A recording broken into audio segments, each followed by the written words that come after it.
Gospodine Radneviću, može jedno pitanje, zašto vi niste na sastanku opštinskog odbora SNS ovdje po Varoši se šetate? Hvala.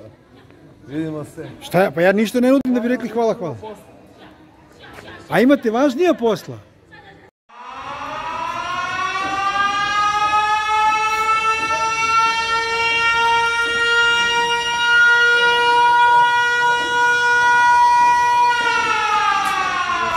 Veče.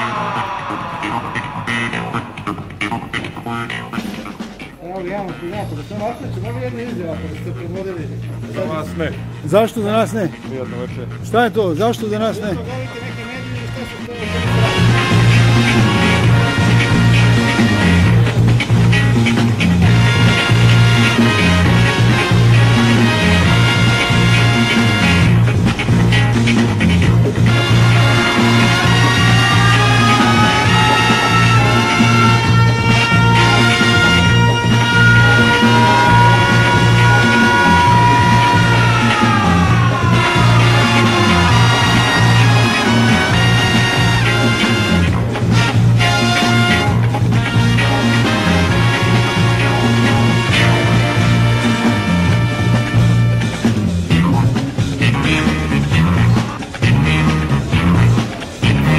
Dobro večer.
Nekom izjavu ništa.